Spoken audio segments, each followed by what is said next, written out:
تو یہ جو علم ہے یہ ایسا جوہر ہے کہ اس سے ہماری پوری زندگی مربوط ہے۔ ہم اگر علم سے مربوط ہیں تو ہماری زندگی بہتر راستے کی طرف جاتی ہے، لیکن مسئلہ اس وقت سب سے بڑا یہ ہے کہ علم کا رخ غلط ہو گیا۔ اب علم خالص دنیا کے فائدوں کے لیے حاصل کیا جاتا ہے۔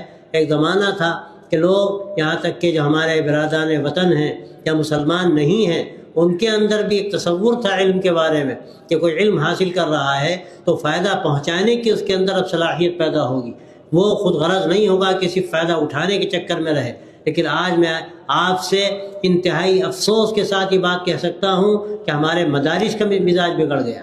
آج ہمارے مدارس میں جو علم دیا جا رہا ہے وہاں یہ تصور پیدا ہو گیا ہے کہ اس علم سے ہم کو کیا فائدہ ہوگا، ہمیں کس طرح کس حد تک دنیا ملے گی۔ ایک دور تھا ہمارے مدارس میں ہمارے علماء جو تعلیم دیتے تھے وہ چاہے معقولات کے عالم ہو، میں نے واقعے کا ذکر کیا، ہمارے حضرت مولانا علی میاں صاحب رحمۃ اللہ علیہ نے درجنوں مرتبہ واقعہ سنایا، مولانا حیدر علی صاحب رامپوری رحمۃ اللہ علیہ کا، کس قدر ان کے اندر اخلاص ہوتا تھا، زہد ہوتا تھا اور فائدہ پہنچانے کا جذبہ ہوتا تھا کہ جب بریلی میں عربک کالج قائم ہوا، انگریزوں نے قائم کیا، لوگوں نے کہا کہ مولانا اس وقت معقولات کے بڑے عالم ہیں، اگر وہ یہاں نہیں آئیں گے تو اس کالج کی اہمیت نہیں ہوگی، ان کو وہاں سے لایا جائے رامپور سے۔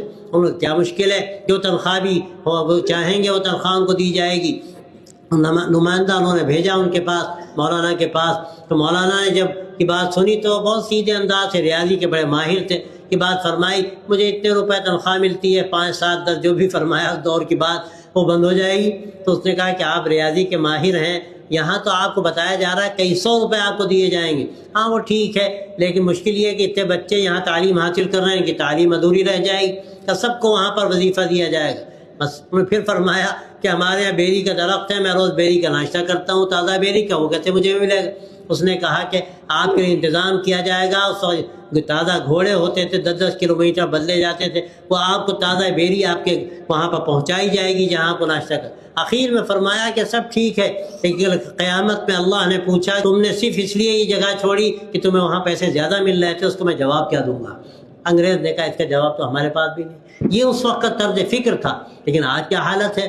مجھے خود معلوم ہے کہ ایک بڑے مدرسے میں جو سرکاری گرانٹ لینے والے مدارس ہیں، وہاں شیخ الحدیث کی تقرری کے لیے 2 لاکھ روپے رشوت کے لیے گئے۔